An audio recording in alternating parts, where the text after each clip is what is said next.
भौतिक शास्त्र के अध्याय 13 के अंतर्गत प्रश्न क्रमांक 8 का अध्ययन करना है। प्रश्न है, बोर की कक्षा की त्रिज्या के लिए व्यंजक निगमित कीजिए। दूसरे प्रकार से भी प्रश्न पूछा जा सकता है। प्रश्न है, किसी स्थायी कक्षा के लिए निम्न को ज्ञात कीजिए। नंबर 1 त्रिज्या, नंबर 2 इलेक्ट्रॉन की चाल। तो ये दो चीज़ें इस प्रश्न के अंतर्गत हम लोगों को पढ़ना है। एक तो बोर त्रिज्या के लिए व्यंजक ज्ञात करना है और दूसरा इलेक्ट्रॉन की चाल के लिए व्यंजक ज्ञात करना है।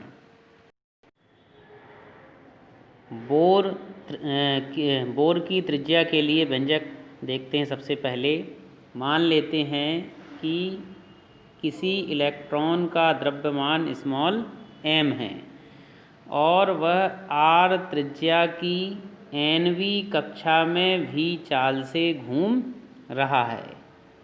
एक कक्षा है जिसकी त्रिज्या स्मॉल r है और वो स्मॉल r त्रिज्या की nवीं कक्षा में v चाल से क्या हो रहा है, घूम रहा है।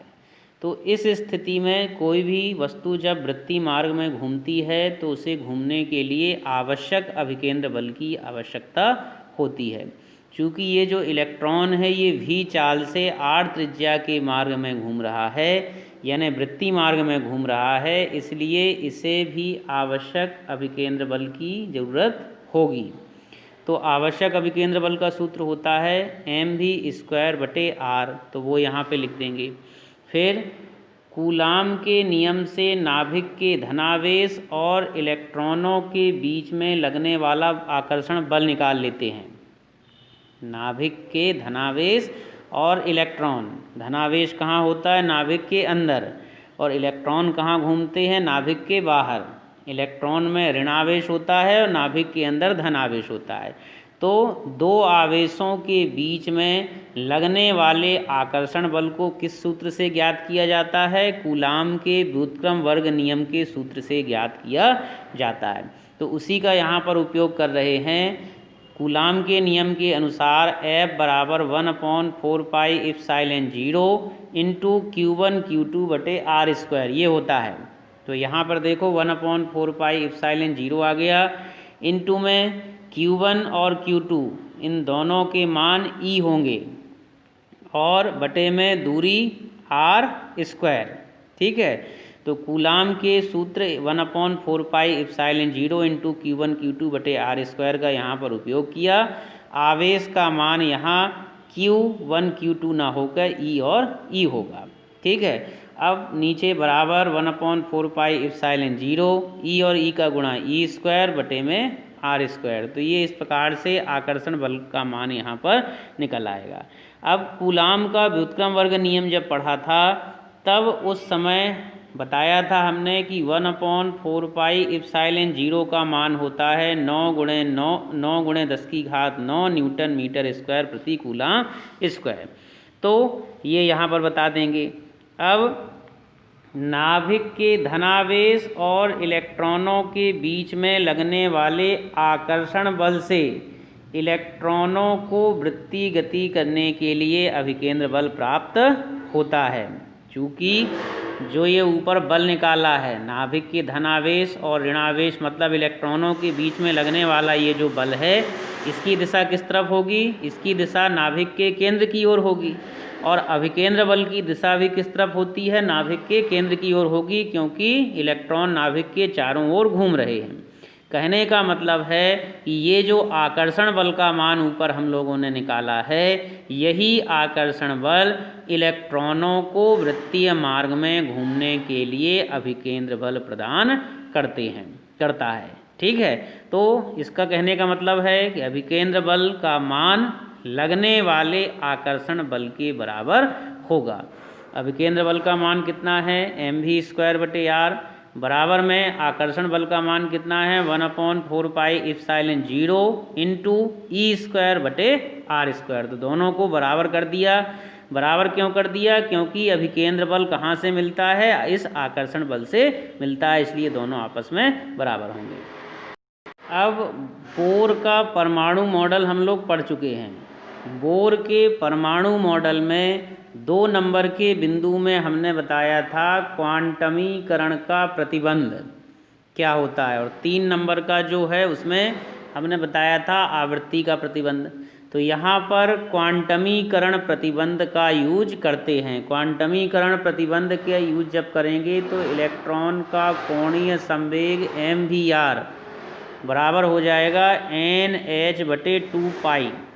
बोर्ड का परमाणु मॉडल पढ़ा था ना, तो उसमें देखना पॉइंट नंबर 2 जो पढ़ा था उसमें यही सूत्र लिखा हुआ है ना। उसमें पढ़ा था कि इलेक्ट्रॉन का कोणीय संवेग h/2π का पूर्ण गुणज होता है, मतलब mvr बराबर NH/2π।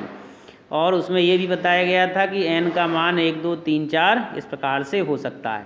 ठीक है, अब ऊपर ये जो सूत्र लिखा है जहाँ पर मैंने सही का निशान अभी लगाया है, इस सूत्र में क्या करेंगे, इस सूत्र में जो m और r हैं उनको इस तरफ पक्षांतर कर देते हैं, बराबर के इस तरफ ले आते हैं m और r को।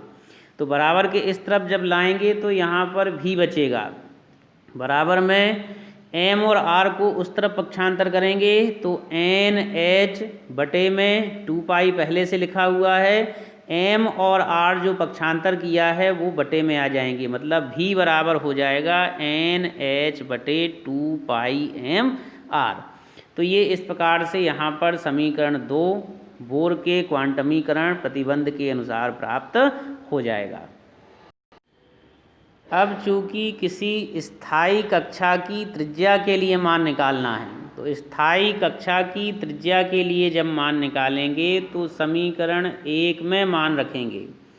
समीकरण 1 में जब मान रखेंगे तो उस स्थिति में क्या होगा, देखो उस स्थिति में जब मान रखेंगे, देखो तो ध्यान देना है, समीकरण 1 में मान रखेंगे तो समीकरण 1 में क्या लिखा हुआ है, समीकरण 1 में mv²/r लिखा है।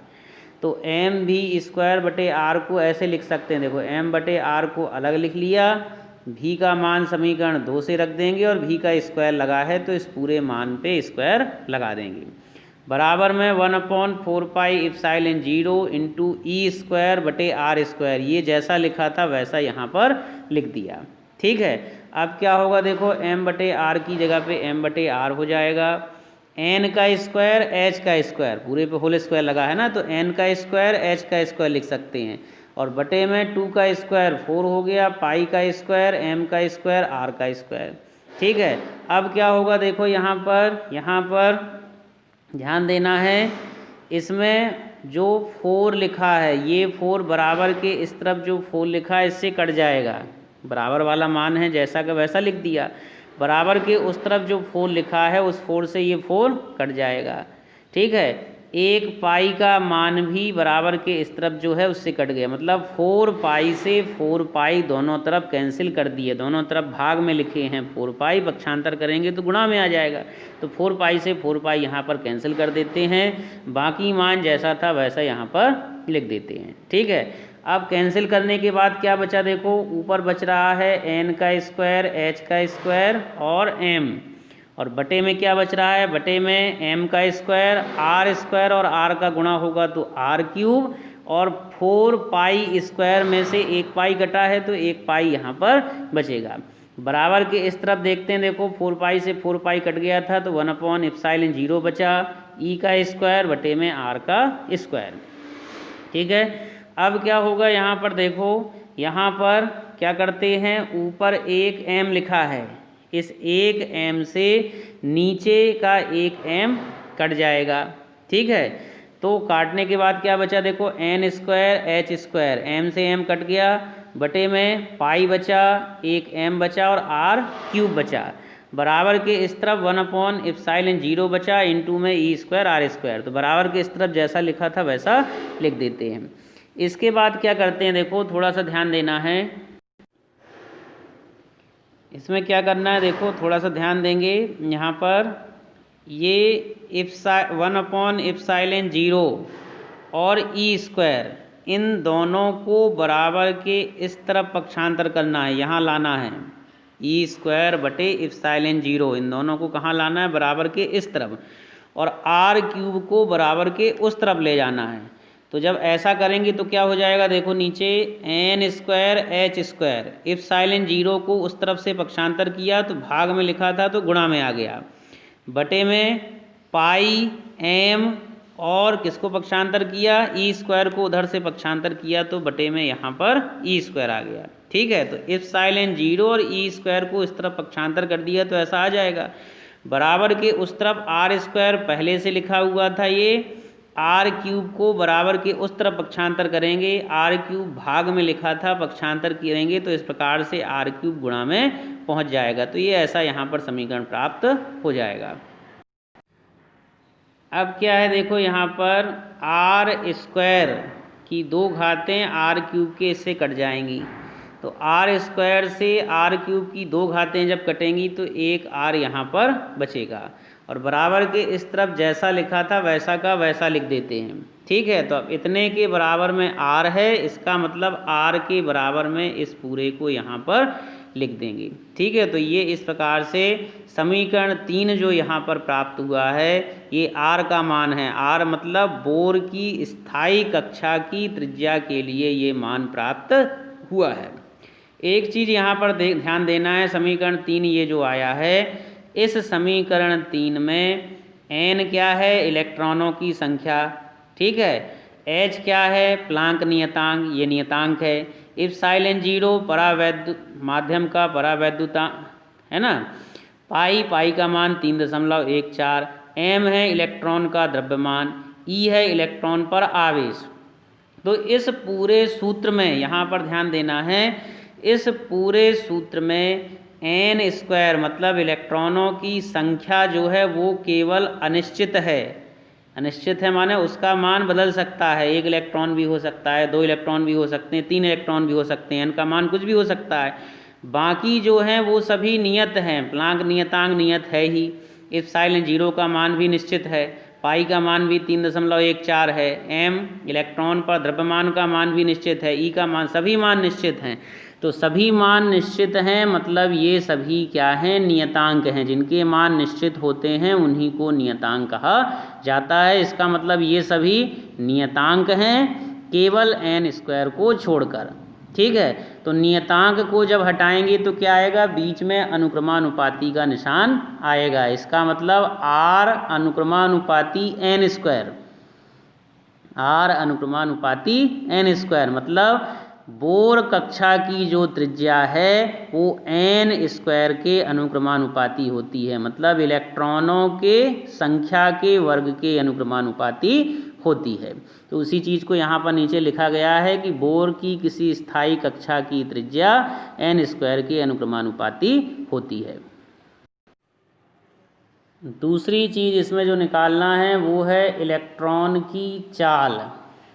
इलेक्ट्रॉन की चाल को निकालने के लिए समीकरण 2 का उपयोग करते हैं। समीकरण 2 से v बराबर होता है NH/2 पाई m r। इस समीकरण में r का मान रख देंगे, समीकरण 3 में जो r का मान निकला है उसको यहाँ पर रख देंगे, तो v की जगह पे v आ जाएगा, n बराबर में NH की जगह पे NH आ जाएगा, 2 पाई m की जगह पे 2 पाई m आ जाएगा, और r का जो मान है वो समीकरण 3 से यहाँ पर रख देंगे। ठीक है, अब यहाँ पर देखो ऊपर NH लिखा है तो एक n और एक h, यहाँ नीचे जो NH लिखे हैं इनसे कट जाएंगे। ठीक है, तो क्या बचा, देखो v बचा, ऊपर NH था वो कट गया, तो अब ऊपर क्या आएगा, तो बटे के बटे में लिखा था पाई m ई स्क्वायर, तो पाई m ई स्क्वायर जो बटे के बटे में था ये ऊपर आ गया, और बटे में क्या आ जाएगा, बटे में बचेगा 2 पाई m, और एक n कट गया, एक h कट गया, तो एक n और एक h बटेगा और इप्सिलॉन 0 बचेगा। तो ये इस प्रकार से v का मान यहाँ पर इतना आ जाएगा। अब ये जो समीकरण आया है ऊपर जहाँ पे मैंने सही का निशान लगाया है, इस समीकरण में ये जो पाई m है ये पाई m से कट जाएगा, बचेगा क्या, v बचेगा, ऊपर बचेगा ई स्क्वायर, बटे में बचेगा 2 इप्सिलॉन 0 NH। तो ये इस प्रकार से इलेक्ट्रॉन की चाल v का मान इतना निकल आएगा। इस सूत्र में देख सकते हैं कि इस सूत्र में E का मान निश्चित है, एप्सिलॉन 0 का मान निश्चित है और H मतलब प्लांक नियतांक का मान निश्चित है और 2 का मान पहले से ही निश्चित है, 2 की जगह पे 2 ही रहेगा, है ना। तो सभी मान निश्चित हैं, मतलब ये सभी नियतांक हैं केवल n को छोड़कर। तो सभी नियतांकों को जब हटाएंगे तो v के बाद बराबर की जगह अनुक्रमानुपाती का निशान लग जाएगा और बटे में जो n है उसको 1/n यहाँ पर लिख सकते हैं। तो ये इस प्रकार से भी अनुक्रमानुपाती 1/n यहाँ पर प्राप्त हो जाएगा। तो ये इस प्रकार से कह सकते हैं कि स्थायी कक्षा की जो त्रिज्या है वो n² के अनुक्रमानुपाती होती है और जो इलेक्ट्रॉन की चाल है वो इलेक्ट्रॉन की संख्या के व्युत्क्रमानुपाती होती है।